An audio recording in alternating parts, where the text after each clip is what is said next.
G'day, it's Lindsay Waddington here, and today we've got one of my great mates, wonderful musician, one of the best in Australia, I can tell you, Mr. Brendan Radford. How you going, mate? I'm good, mate. How are you? I'm good, thanks. Don't look so nervous. Well, I just wonder, I'm a little older than you and I should know better than to put myself in this sort of a situation.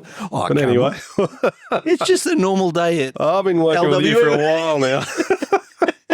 What was the first concert you ever went to? Oh, that's not as a musician or an artist. No, I would have been 14, I reckon. I went to Festival Hall and saw Status Quo. Yeah, I had all of their records. I was a Status Quo tragic in the early days. Yeah, Were you really? Absolutely. Rightio, mate. What's your favourite drink? Alcoholic drink or non-alcoholic drink? Oh, if we were going upstairs now and I said, I'll get you a drink. Well, you haven't got decent coffee here, so... Hey, shh. Probably have a cup of tea. Oh, really? Yeah. If you weren't having that, what's your alcoholic one? Oh, my alcoholic one? Oh, probably Bundy and Coke, I suppose. Oh, yeah. What's your favourite food? Oh, gee. Any food. I think food's meant to be enjoyed, you know. I don't think food's about survival. I think you've got to savour it. But look, well, my wife and I just been to Japan. I love Japanese food. We got the chance to sit at a counter with all the chefs in front of us, and they made all the food in front of us, so the sashimi and sushi and all of that sort of thing. But I like, pasta and like a good steak. What is Brendan Radford's favourite colour? I'd say blue. Yeah? Yeah. Any? Dark, light? What would you call it? It's not quite sky blue. The blue are those Toyota blue, you know, that sort of mid-blue that Prados and some... Nice. 200 series cruisers came out in? Yeah. Yeah, blue. Yeah, I like that. Are you a morning person? I think I am, yeah. Not like some people who, are up at 4 a.m. and religiously, but yeah, I like to get up early. I'll go out early for a fish or get out on the push bike a bit sometimes, do a ride, or with all the work that I've done over the years, sometimes you've got to be up at 5 a.m. to get things done before the rest of the world wakes up. So, yeah, I'd say a morning person, yeah. Yep. Well, I suppose every morning I sort of pull myself out of bed at about 4 o'clock, then get back in. Fair enough. At your age, you probably got to do that. Get a grip. Rightio. Brendan Radford, what's your guilty pleasure? My guilty pleasure? Not sneaking the odd guitar into the house without your wife knowing? Well, I suppose there might have been a bit of that over the years. Yeah, I suppose. Sorry, Deb. My guilty pleasure would be to knock off that 335 on your wall over there and you wouldn't be able to notice. I probably wouldn't until I needed it. Before going on stage, do you have any superstitions, rituals, or good luck charms? I've got a leather guitar strap that I've actually worn out, but it's one that my dad made for me, and he got into carving leather out. And I wore that when I was touring with Gina Jeffries and with Lee Kernaghan, and for years before that. It's to the point where I can't use it anymore. It's sort of worn out. But I always liked to have that strap for my guitar. That was probably, I guess, not really a superstition, but that was a thing I liked. Yeah. And the other thing that about before going on stage, I often feel tired.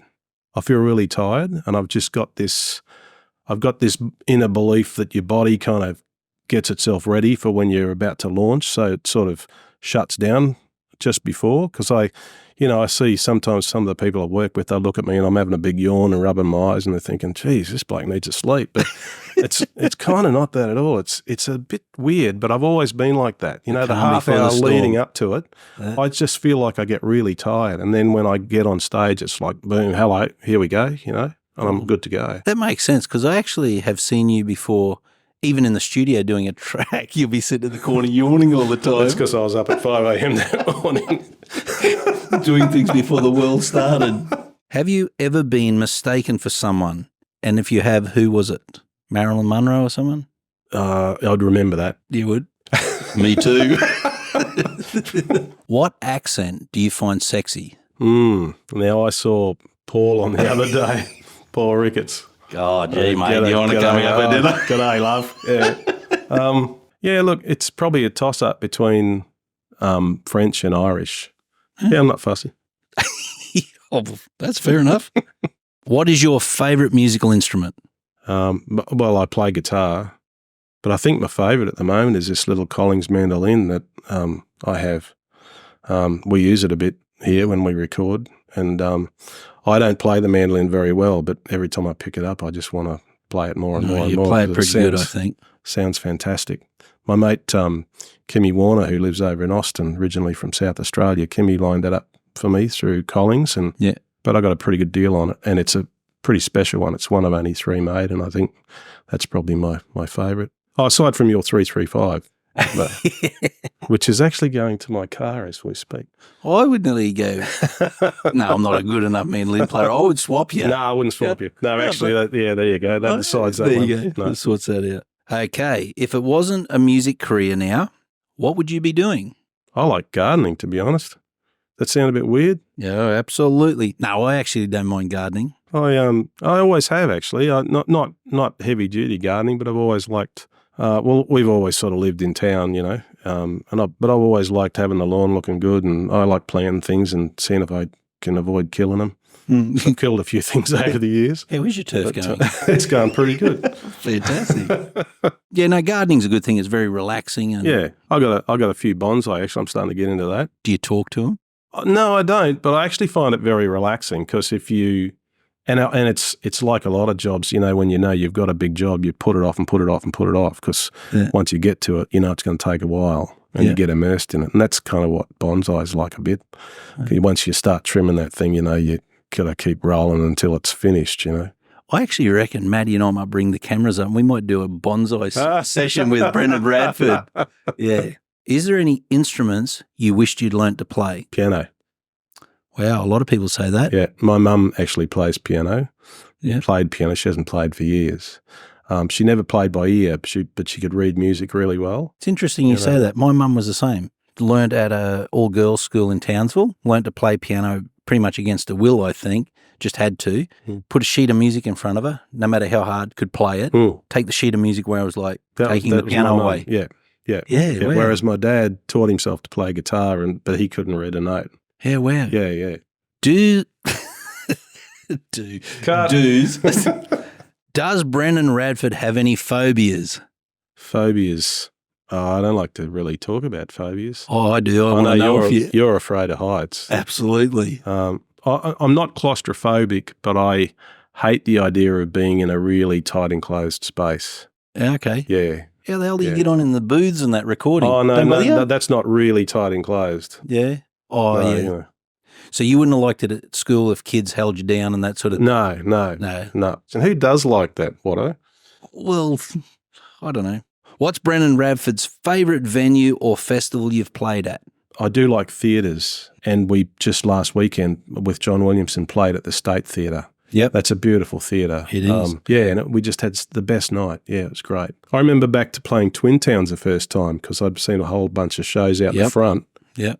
And I thought, oh, wow, I'm going to play Twin Towns. Something special? Yeah, and then we came in the goods lift and went up the back and, geez, they'd done a few renos out the front, but they'd never done anything out the back. Still haven't. No, that's right. So we'll go with State Theatre? I think Sydney? State Theatre's pretty good, yeah. And go with JW? Yeah. I reckon that's a fair choice. Yeah. QPAC here in Brizzo was pretty good. It's probably a close second. That was pretty good. That was a great show. Yeah. That was really good. And that was with John Williamson too. Recording at the moment at LWM. What's your favourite music collaboration you've ever done? Ooh. Oh, is this a trick question? Oh, no, just what it? No, don't be swayed by anything. I did one with Michael Fix a few years ago, and we got in the top 5. Yeah. Move on. Have you got another one? No, talk about that one. What a great player Fixie is. Yeah. Did you write that song with Fixie that made the Golden Guitars? He wrote that song and invited me, Oh, wow. Which I was flattered that he did that, yeah. Oh, mate, that's a big... Demolition Derby, that tune was called, yeah. But we've been doing a bit of writing together. Yeah, loving it. You were fishing there before, but no, in all honesty, you idiot. Actually, well, we've written a song. Yep. You come up with instrumental. This is a pretty common theme that happens around here. You're just joining the bandwagon here. The lyricist walking through the door. But you came up with a tune a few weeks ago, and I've put some lyrics to it about my granddad and used to work on the railways in Queensland, and we're getting close to getting that recorded. Absolutely, it's a belter. Yeah, it's going to be great. You'll be doing it. It's your song. Yeah, you'll be singing it. That's going to be fun. Oh my word! Really looking forward to it. As a matter of fact, I can't get it out of my head. Yeah, so we'll go with collaboration with Waddo and then Michael Fix. Close second. Sorry, Fixie. What is the most Aussie thing about Brendan Radford? Oh, probably what I got on my feet at the moment. I won't be showing anyone my feet. Perfect. Yeah. Thongs?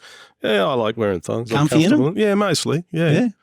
Unless you get off the beaten track, you need to put a pair of boots on. But generally speaking, Are you a dog or a cat person, Breno? I'm definitely a dog person. Not into cats? Oh, no. No. Me either. Okay, what's the first CD you've ever purchased? It might have been the Larry Carlton collection. That's a fair call. It might have been. Oh, the first music I bought, which was actually an LP, would have been the Status Quo album Hello. Oh, yeah? And that had Down, Down and Roll Over, Lay Down and those tunes. Oh, that's probably their best record, I think. A bunch of other great records that I bought. I mean, Culture's Least, Australian rock. Can't beat it. Good as it gets. Absolutely. The songs are incredible. Yeah. Playing's incredible.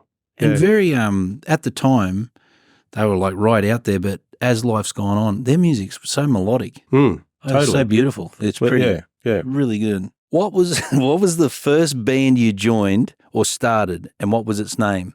It was a band when we were still at school, and we could play our first gig. We could play 5 songs, and we did a set, and then they wanted another set, so we just played the 5 songs again. Really? And it was a Catholic boys' school, and they had the Catholic girls' school come and do a little dance. So no one cared? Yeah, they all danced. Actually, the first band I actually earned money with was a band called the Latin Trio. Okay. That was in Brisbane. And how many were in that? I was the 4th member. Because they were a trio. Yeah, it was serious? father and son, Italian fellas. And I came in as the 4th member. And so I learned to play all those, songs like Cherry Pink and Apple Blossom White and Quanta de Mera and fantastic. Havana Gila and those sorts of things. And we'd go in there. We used to play things like McCartney and Wings, Letting Go and a whole bunch of other sort of tunes. How good's that? Yeah. Did you enjoy that style of music? Well, at the time I didn't particularly. I just liked playing music. But I liked the opportunity to get up and play. And I was still at school, so I was, 13 or 14, and I was going out and earning money on a Saturday night. And Dad had to drop me off, and he'd pick me up. Oh, laughing. No, it was a life, Oh, mate. But I've always regretted not paying more attention to that music then. Yeah. Because I would be a lot better at what I do now if I had, Oh, you're pretty bloody good, mate. Oh, we do what we do. You know how it is. Just played State Theatre with Willow and stop it. Yeah, just touring with Playing the some other big name next week. Keep my head down. Very glorified roadie than you are, if that's what you're doing.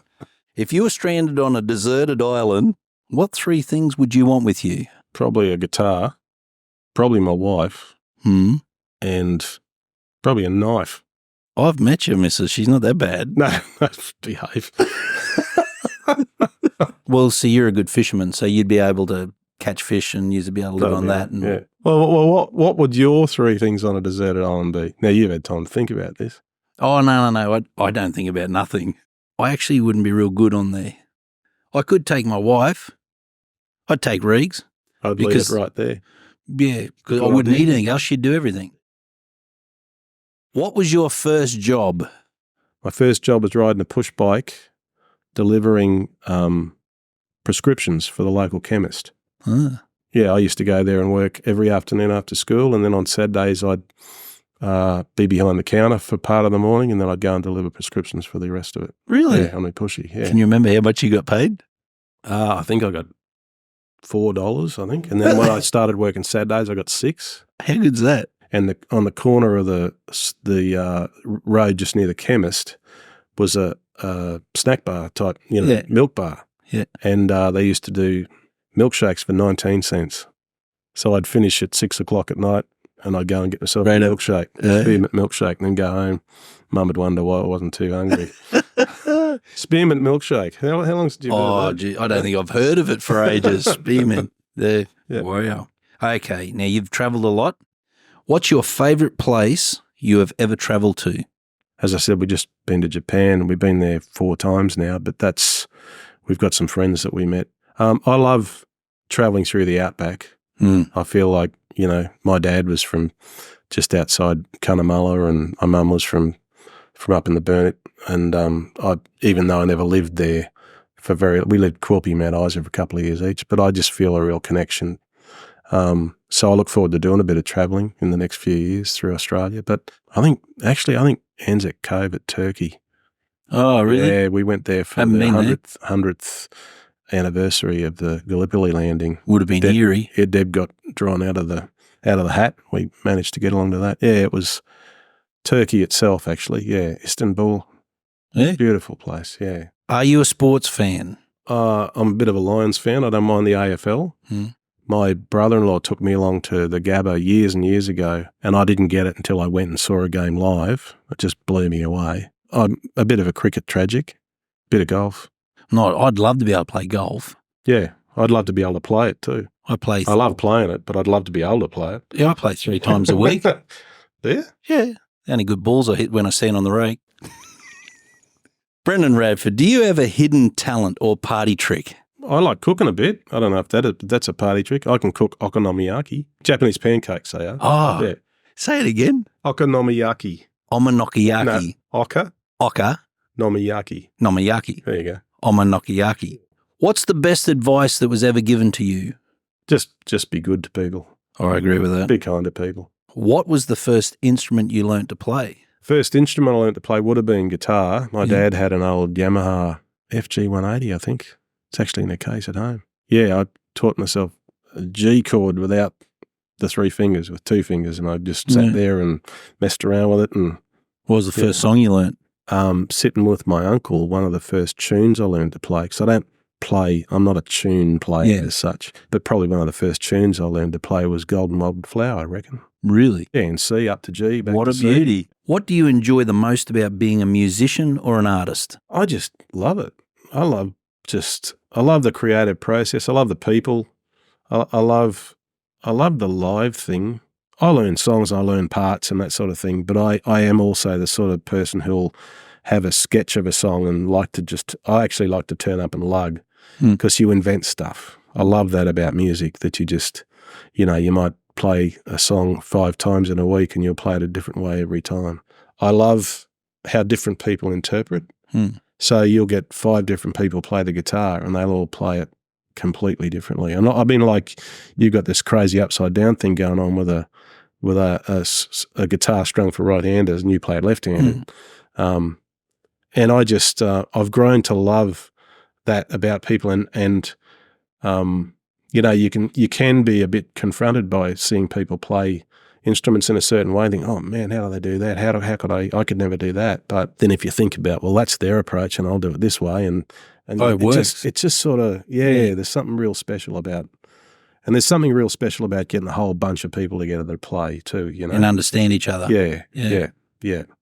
We do a bit of that here, where there's some, great friends of ours that are great players, and get everyone in a room, and, we throw a quick chart together, and then we don't, we've never heard it before because it's never like been you've been played rehearsing for 6 months. And then you just play it. It's like, let's not do it like that. Let's do it like this. Okay, well, let's go there then. And, and every time you're uncomfortable, or there's something that you don't know that you want, it's an opportunity to learn, Oh, yeah.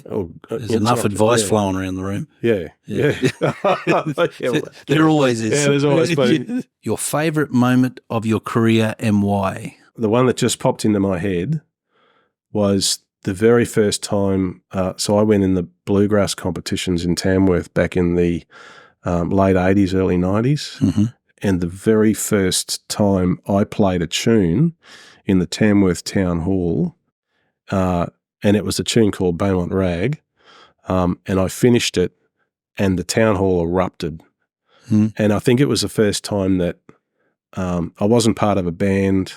It was me, and I just played something, and everyone in that hall, it was chockers, and they all applauded because of what I'd just done. Yeah. And it hit me like a ton of bricks. I'd never even thought about it, but it's always stayed with me that, because I'm a bit I don't usually try to grab attention. I'm not that sort of person. So if I'd thought about it beforehand, it probably would have frightened the living daylights out of me. But get to the end of it and then that sort of appreciation. Then it's it hits you. amazing. Yeah, it's amazing. That's really good, mate. Yeah. What a great venue too. Oh, it's a cracker. It's It's a great. beauty.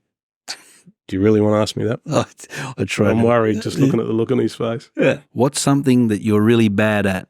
Oh, mostly anything to do with sport. I'm horrible at. Yeah, like cricket. We used to play in the backyard every afternoon after school. I was hopeless. What's the best advice you could give someone? Don't ever do a Q&A with Watto. That's probably pretty bloody fair. I think I mentioned it before. There's something you don't know and it makes you uncomfortable, and it's an opportunity to learn something. Embrace it. Yeah, if you're not uncomfortable, you're not learning. Well, that's been fun doing a Q&A with my mate Breno here, Brendan Radford, one of Australia's great musicians and just a hell of a great bloke. Thanks, mate, for coming along. Good on you.